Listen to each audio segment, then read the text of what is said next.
Hello students, in the last session we discussed different types of capacitors, okay, and how the capacitance vary when we introduce dielectric between the plates of the capacitor. Okay, in this session we will discuss energy stored in a capacitor. Okay. From the very first day when we are discussing about capacitor, I told you that a capacitor can store charge and it can store energy. But where the energy is stored? Okay. Here in a capacitor, when it is charged, energy is stored in the form of electric field between the plates. Electric field, uniform electric field is created between the plates.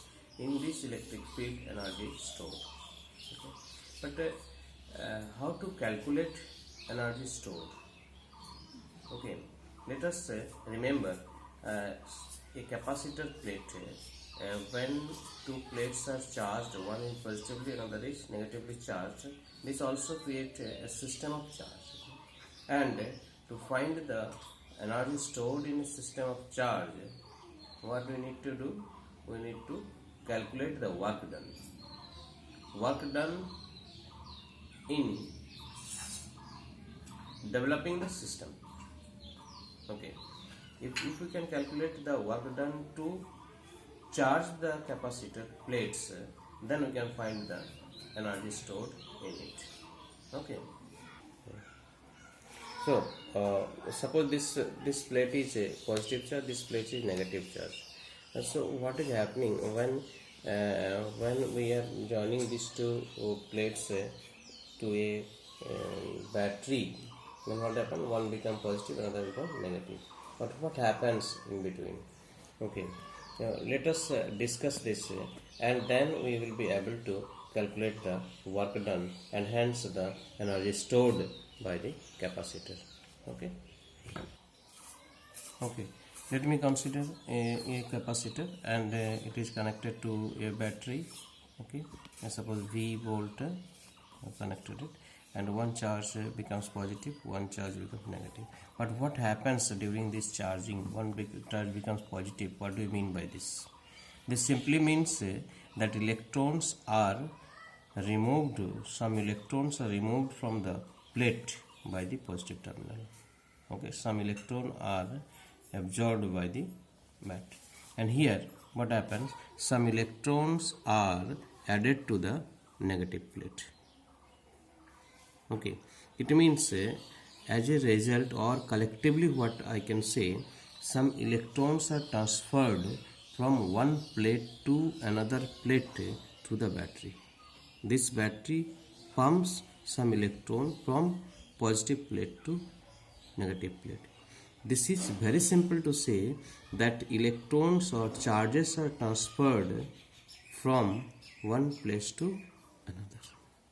Now, what is the work done in transferring these charges we have to find, and this will be the energy stored in a capacitor.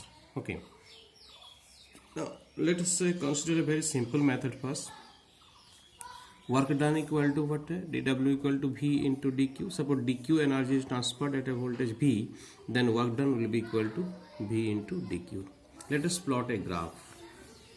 Along x-axis I took Q, along y-axis I took V.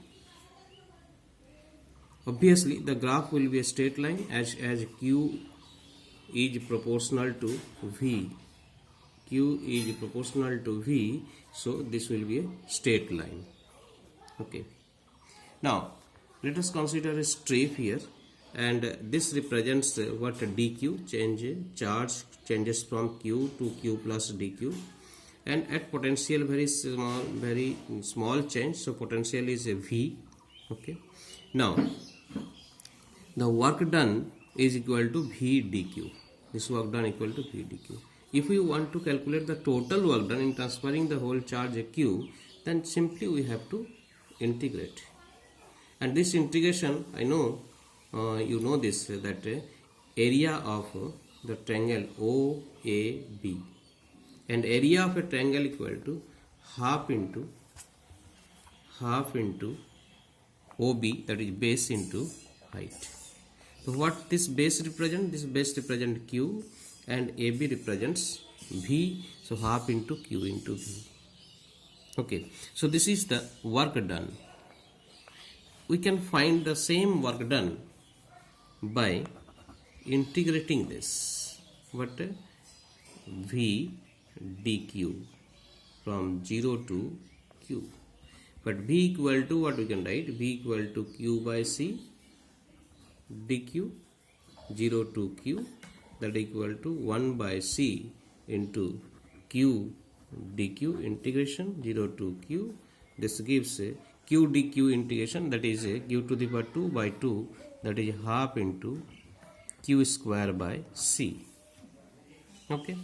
Or this can be written as half into Q by C equal to V. Q by C will be equal to V, that is Q into V. Work done equal to Q into V. Similarly here also we are getting work done equal to Q into V. This work done is stored. This work done is stored in the form of electric field between the plates. Okay. So this work done is very much equal to the energy stored by the capacitor. And what is the energy stored by the capacitor? Half into Q into V. This can be seen as half into Q square by C. This can be seen as half into CV square. So half CV square is the energy stored. Half Q square by C is the energy stored by the capacitor. Half Q into V is the energy stored by the capacitor. This is how we can calculate the energy stored by capacitor. Same capacitor, more the energy, more the potential, more will be the energy stored. Okay, more the electric field, more will be the energy stored. Okay.